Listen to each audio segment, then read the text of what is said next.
स्वागत है आपका आपकी अपनी चैनल वेकअप पे। इस चैनल पे नैतिक सीख देने वाली मज़ेदार कहानियाँ मिलती हैं।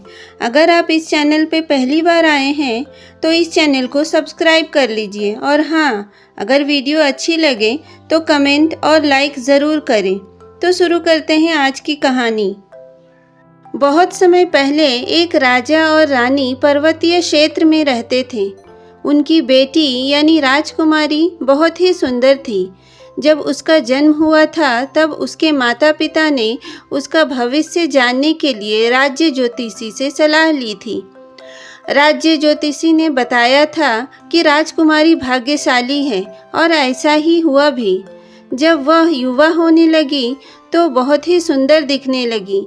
जब वह अपने होंठ खोलती तो उसके अधरों से मोती गिरते और जब चलती तो उसके पैरों के दोनों तरफ बहुमूल्य रत्न बिखेरने लगते। इतने कि उसके युवा होने तक उसका पिता उस क्षेत्र के सबसे धनवान और संपन्न राजा बन गया। राजकुमारी का एक और विशेष गुण था कि वह सोने की एक माला धारण किए रहती थी जो जन्म से ही उसके गले में थी। जब उसके बारे में माता पिता ने राज्य ज्योतिषी से पूछा तो उन्होंने बताया था, यह माला इसका जीवन है। इस हार को इसके गले से कभी ना उतारना और इसकी रक्षा करना। इसीलिए रानी ने बेटी को बताया था कि इस हार को कभी ना उतारे और सदा ही गले में पहने रखें। राजकुमारी के युवा होने पर उसके जन्मदिन पे राजा ने उसके लिए सोने की चप्पलें उपहार में दी। राजकुमारी ने पिता को धन्यवाद दिया और अपनी सेविकाओं के साथ वह चप्पलें पहनकर अब वह पहाड़ों में चहलकदमी करने जाती। इससे उसके नाजुक पैरों की सुंदरता और भी बढ़ जाती। एक दिन राजकुमारी अपनी सेविकाओं के साथ पहाड़ पर बने महल के आसपास जंगली फूल चुन रही थी कि उसका पैर फिसल गया। उसके एक पैर की चप्पल बहुत नीचे खड़ी ढलान से नीचे गिर गई। राजकुमारी ने अपने परिचारकों को ढूंढने के लिए भेजा। कुछ समय बाद लौटे मगर उनको वह सोने की चप्पल न मिल पाई। जब राजा को यह सूचना मिली तो उन्होंने घोषणा की कि जो भी इस चप्पल को ढूंढ कर लाएगा उसे अच्छा खासा इनाम मिलेगा। राजकुमारी के एक पैर की चप्पल ढूंढने की बहुत कोशिश हुई मगर कोई ढूंढ न पाया। कुछ समय बाद समतल प्रदेश का एक युवा राजकुमार उन पहाड़ों से गुजर रहा था कि उस जंगल के बीच राजकुमारी की वह चमकती हुई चप्पल मिल गई। उसने यह चप्पल उठाई और अपने महल में पहुंचकर अपनी माँ को दिखाई। माँ ने कहा, बेटा, यह अवश्य ही किसी सुंदर राजकुमारी की चप्पल है। यदि यह चप्पल इतनी सुंदर है तो वह कितनी सुंदर होगी। उन्होंने सभी दिशाओं में अपने दूत भेजे। वे पता लगाएं कि यह खोई हुई चप्पल किसकी है। कई दिनों तक कहीं से कोई सूचना प्राप्त न हुई, लेकिन कुछ दिनों बाद राजा के दरबार में कुछ यात्रियों ने सूचना दी कि बहुत दूर के एक पहाड़ प्रदेश में एक राजा रहता है जिसकी बेटी की एक सोने की चप्पल गिर गई। राजा, रानी और कुछ सलाहकारों ने कहा कि यह चप्पल निश्चित ही उस राजा की बेटी की है। रानी ने अपने बेटे से कहा, बेटा, अब तो निश्चित है कि यह सोने की चप्पल दूर के उस पहाड़ी राजा की पुत्री की है। इसीलिए तुम उसके महल तक यह चप्पल लेकर चले जाओ। यदि तुम्हें सोना चांदी या धन इनाम के तौर पर दे तो स्वीकार नहीं करना, बल्कि उनकी बेटी का हाथ मांगना।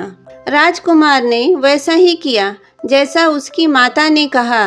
कई दिनों की बहुत लंबी यात्रा तय करने के बाद वह पहाड़ी क्षेत्र के डुग्गर प्रदेश पहुंचा। वह राजा से मिला और कहा, मुझे आपकी बेटी की यह चप्पल मिल गई है, वही लौटाने आया हूँ। राजा प्रसन्न हुए और पूछा, आपको क्या इनाम चाहिए? मैं आपको घोड़े दूँ, चांदी दूँ, सोना दूँ, क्या दूँ, आप बताइए। मुझे इनमें से कुछ भी नहीं चाहिए। मैं मैदानी क्षेत्र से आया हूँ। यहाँ से दूर एक समतल प्रदेश के राजा मेरे पिता हैं। मैं उन्हीं का पुत्र हूँ। मैं कुछ महीनों पहले यात्रा कर रहा था और जब इस सुंदर पहाड़ी क्षेत्र में आया तो यह चप्पल मिली। मैं बहुत लंबी यात्रा करके दोबारा यहाँ पर खोई हुई चीज़ लौटाने आया। आप मुझे घोड़े इत्यादि देंगे तो मैं वह स्वीकार नहीं करूँगा, परंतु यदि आप मेरा उसके साथ विवाह करने की अनुमति दें तो वह मेरे लिए सबसे बड़ा उपहार होगा। यह मेरे हाथ में नहीं है। मैंने प्रतिज्ञा ली है कि मैं अपनी पुत्री का विवाह उसकी मर्जी के खिलाफ नहीं करूँगा। यदि उसे कोई आपत्ति ना हो और वह आपको पसंद करे तो मुझे भी कोई आपत्ति नहीं होगी। जब राजकुमार पहाड़ी पर बने महल के अंदर आ रहा था तब राजकुमारी ने उसे देखा था। वह पिता के पास गई और जब उसने देखा कि उसकी खोई हुई चप्पल भी मिल गई है और राजकुमार वही लौटाने आया था तो उसने शादी के लिए हाँ कर दी। दोनों का विवाह बहुत धूमधाम से हुआ। कुछ दिनों बाद राजकुमार ने राजा से कहा कि वह अब अपनी पत्नी के साथ अपने प्रदेश में वापस जाना चाहेगा। राजा और रानी ने उसे अनुमति दे दी और राजा ने कहा, यह हमारी आँखों का तारा है, इसका ध्यान रखना, और यह जो इसके गले में सोने का हार है इसे कभी न उतारने देना, क्योंकि इसी में उसकी जान है।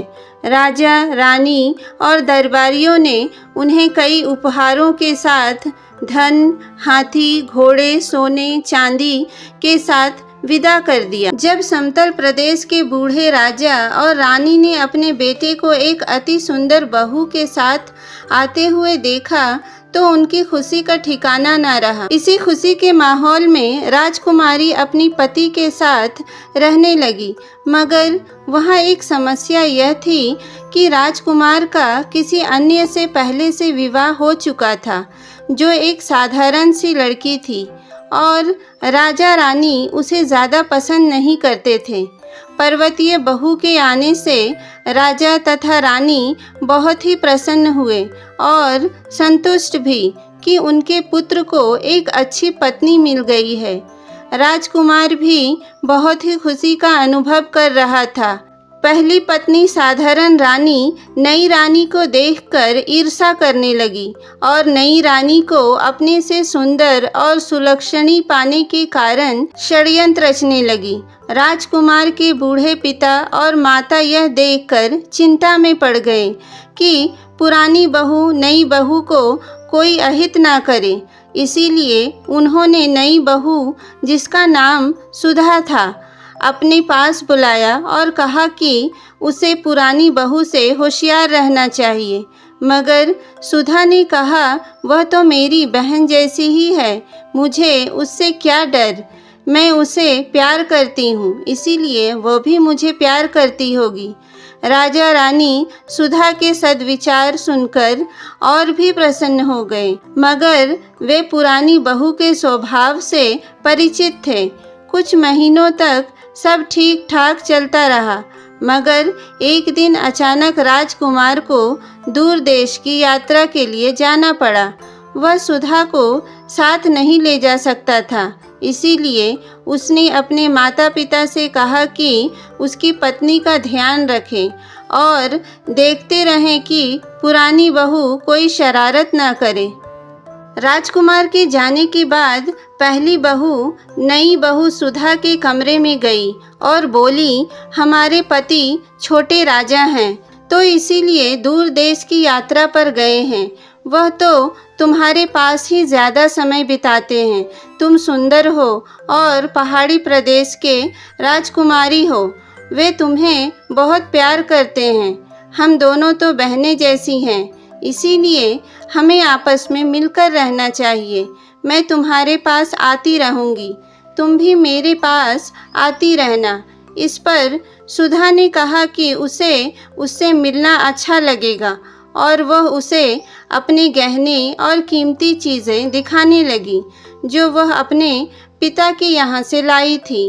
तभी पुरानी बहू ने कहा, मगर यह क्या, तुम यह सोने की माला सदा ही पहने रहती हो? यह माला मेरी रक्षक है, मेरा जीवन है, इसीलिए सोने की दानों से बना यह हार मैं सदा ही पहने रहती। जब पुरानी बहू ने यह सुना तो वह मन ही मन बहुत प्रसन्न हुई और सोचने लगी कि कैसे इस हार को चुरा ले। स्वयं तो चुरा नहीं सकती, इसीलिए अपने कमरे में पहुंचकर उसने अपनी विश्वसनीय सेविका को बुलाया और उससे कहा, आज रात तुम किसी भी तरह सुधा की कमरे में चली जाना और उसके गले से उसका हार जो वह सदा पहने रहती है उतार लेना। फिर उस हार को अपने गले में पहनना। जैसे ही वह हार सुधा के गले से उतरेगा वैसे ही वह प्राणहीन हो जाएगी। सेविका ने अपनी स्वामिनी के आदेश का पालन किया। वह रात को नई बहू के कमरे में गई। जब नई बहू सुधा गहरी नींद सो रही थी तब उसने उसके गले से वह हार उतार लिया और अपने गले में डाला। हार के निकल जाने के साथ ही सुधा के शरीर से प्राण भी निकल गए। अगली सुबह बूढ़े राजा और रानी अपनी प्यारी बहू को देखने उसके कमरे की तरफ गए। उन्होंने देर तक दरवाज़ा खटखटाया मगर किसी ने दरवाज़ा नहीं खोला। फिर उन्होंने अंदर जाकर देखा तो सुधा को लेटे हुए पाया। उसका शरीर ठंडा पड़ा था, चेहरे का रंग सफ़ेद था, ना जीवित ना मरी हुई परंतु बेसुध सी। उन्होंने दरवाजे के बाहर सोए हुए परिचारकों से पूछा कि क्या उन्होंने किसी को यहाँ आते देखा और क्या वह रात को बीमार तो नहीं थी। उन्होंने कहा, ना तो कोई आया था और ना ही वह बीमार सी दिख रही थी। उन्होंने उसी समय राज्य वैद्य को बुलवाया मगर उसने कहा कि बहू के शरीर में प्राण ही नहीं है, वह मृत है। दोस्तों, आगे की कहानी सुनने से पहले अगर आपने इस चैनल को सब्सक्राइब नहीं किया है तो प्लीज़ सब्सक्राइब कर लीजिए, मुझे भी मोटिवेशन मिलेगी। तो बढ़ते हैं आगे की कहानी की ओर। राजा और रानी अत्यंत दुखी हुए। वे दोनों शोक में डूब गए और उन्होंने राजकुमार के आने तक मृत शरीर को राजमहल के पास ही एक मंडप में रखवा लिया ताकि राजकुमार के आने पर संस्कार आदि करवा सके।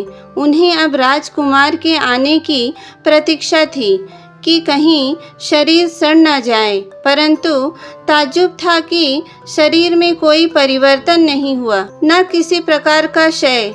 इसीलिए राजा और रानी हर रोज़ मंडप के पास जाते और अपनी प्यारी बहू का शांत चेहरा देख आते। कुछ दिनों बाद राजकुमार लौटा। उसे मंडप के पास ले जाया गया। सुधा का चेहरा वैसे ही सुंदर था जैसे पहले था, होंठ भी वैसे ही, चेहरे पर वही लाली। लगता था कि जैसे वह सोई हुई। टूटे हुए दिल से राजकुमार अपनी सुंदर पत्नी को देखता रहा। उसको देखकर लगता था कि कहीं पत्नी के शोक में वह मर ना जाए। वह अपने भाग्य को कोस रहा था कि क्यों उसे दूर के प्रदेश की यात्रा पे जाना पड़ा।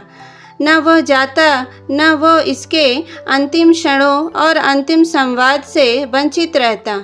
वह पूरा दिन मंडप के सामने विलाप करता रहा। संध्या के समय उसे महल की ओर ले जाया गया, तब भी वह जाने से इनकार करता रहा और अपनी पत्नी की ओर देखते हुए कहने लगा, शायद यह तुम्हारे अंतिम दर्शन है, न जाने कल रहूं न रहूं, मेरी मनोरम प्यारी पत्नी मेरी सुधा। बूढ़े राजा और रानी को लगा शायद उनका बेटा राजकुमार पागल ना हो जाए या उसकी भी मृत्यु ना हो जाए, इसीलिए उन्होंने उसे दूसरे दिन मंडप की ओर जाने से रोक लिया। जिस सेविका ने सुधा के गले से हार उतारा था और अपने गले में पहन रखा था, वह शाम को सोते समय वह हार तथा अपनी चूड़ियाँ आदि उतारती और अगली सुबह फिर पहन लेती। जब शाम के समय वह सोने का हार उतारती थी, उस समय सुधा के शरीर में प्राण शक्ति जागृत हो जाती, वह जीवित हो जाती थी। जब सेविका वह हार फिर से पहन लेती तो सुधा फिर से मृत सी पड़ी रहती। परंतु यह बात कोई ना जान सका, क्योंकि राजा और रानी दिन में आते और फिर चले जाते। वे समझ नहीं पाते कि क्या करें। यह उनकी प्यारी बहू का क्या हाल हो गया। बेटे को कैसे संभालें, संस्कार करवाएं या नहीं, वे बूढ़े राजा रानी कोई निर्णय नहीं ले पा रहे थे। जब सुधा पहली बार रात के समय जागृत हुई तो वह पहले तो डर गई, मगर फिर समझ गई कि उसके गले का हार चुराया गया है। उसने सोचा कि सुबह होते ही वह महल में घुस जाएगी और अपना खोया हुआ हार ढूंढकर पहन लेगी, मगर वह सुबह कभी ना आई, क्योंकि सूर्य की पहली किरण फूटते ही सेविका हार पहन लेती थी। सुधा रात को सामने के पोखर से पानी पीती थी और फिर अपनी जगह पर लेटकर सुबह का इंतजार करती। ना कोई भोजन, ना कुछ खाने को। परंतु जब वह पोखर की तरफ जाती तो चलते समय अपने आप पहले की तरह रत्न जवाहरात बिखर जाते। पगलाया सा राजकुमार जब अगले दिन मंडप के पास गया तो उसने मंडप के सामने से पोखर की तरफ कुछ कीमती मणियां दिखी तो अचंभे में पड़ गया। उसे लगा कि हो ना हो उसकी पत्नी सुधा के शरीर में अभी भी प्राण शक्ति का कोई अंश बचा है। वह सारा दिन देखता रहा कि उसकी पत्नी का बेसुध पड़ा शरीर कोई हरकत करे, मगर ऐसा कुछ न हुआ, क्योंकि वह रात को ही जागृत होती थी। निराश होकर वह वापस महल में चला गया। वह अगले दिन मंडप की ओर नहीं गया और सारा दिन उदासी में काटा। महल में लोगों को लग रहा था कि शायद वह भी अब ज्यादा दिन जिएगा नहीं, क्योंकि उसने खाना पीना भी छोड़ दिया था। शाम के समय भी वह उदास था, मगर सोच रहा था कि रत्न और जवाहरात मंडप के आसपास कैसे आए होंगे। वह उठकर मंडप की ओर चला गया। वहां बैठा तो क्या देखता है कि कोई स्त्री मंडप से निकलकर पोखर की तरफ जाने लगी है। पहले तो उसे लगा कि कोई परी होगी, मगर फिर अपनी पत्नी को दूर से ही पहचान लिया। जिस ओर से सुधा पोखर की तरफ गई, उस तरफ पथ पर कीमती मणियां बिखरने लगी। उसे ताज्जुब हो रहा था, लगता था जैसे कोई सपना देख रहा हो। जब सुधा ने किसी के चलने की आवाज़ सुनी तो वह डर गई। अंधेरे में कुछ भी साफ साफ दिखाई नहीं दे रहा था। फिर राजकुमार ने पुकारा, सुधा, मैं तुम्हारा पति हूँ। सुधा ने आवाज़ पहचानी और मंडप के पास आई, जहाँ दीप जल रहा था। दोनों ने एक दूसरे को देखा। सुधा ने कहा, नहीं, आप सपना नहीं देख रहे हैं। इस समय मैं जीवित हूँ। मैं ही आपकी सुधा हूँ, मगर दिन में मर जाती हूँ। आपके जाने के बाद किसी ने मेरा जीवन हार चुरा लिया है। राजकुमार ने उसके गले की तरफ देखा तो वहाँ वो हार था ही नहीं जिसकी सुधा के माता पिता ने रक्षा करने को कहा था। वह वहीं मंडप पर उसके साथ बैठा रहा और कहा, तुम चिंता मत करो, मैं वो हार ढूंढकर कल तुम्हारे पास लाऊंगा। मैं पूरे महल की तलाशी लूँगा। वह सारी रात वहाँ बैठा रहा और सुबह होने से पहले महल में वापस आ गया। महल में पहुँचते ही राजकुमार ने सभी नौकरों और परिचारकों आदि को बुलवाया। सारे उसके सामने पेश हुए। जैसे ही उसने सेविका के गले में सुधा का जीवन हार देखा, वैसे ही उसने रक्षकों से कहा कि सेविका को कारागार में डाल दें। सेविका डर गई और उसने सब कुछ बताया। उसने बताया कि कैसे पहली बहू ने उसे यह चोरी करने के लिए आदेश दिया था। यह सब सुनने के बाद राजकुमार ने दुष्ट महिला बुरी पत्नी को भी जीवन भर के लिए कारागार में डालने का आदेश दिया। सेविका और उसकी स्वामिनी दोनों को कारागार में भिजवाने के बाद राजकुमार अपने बूढ़े माता पिता के साथ हार लेकर मंडप की ओर गया। सुधा के गले में सोने का हार पहनाते ही उसकी प्राण शक्ति लौट आई और खुशी खुशी सभी महल की ओर लौट आए। बूढ़े राजा और राजमाता की आंखों में नई चमक लौट आई कि उनके बेटे का उजड़ा हुआ संसार फिर से बस गया। यह खबर पूरे राज्य में फैल गई। चारों तरफ खुशियां मनाई जाने लगी। उसके बाद बूढ़े राजा रानी, उनका बेटा और बहू सुख से रहने लगे। दोस्तों, अगर आपको कहानी पसंद आई हो तो इस वीडियो को एक लाइक और जाते जाते चैनल को सब्सक्राइब ज़रूर करें। धन्यवाद।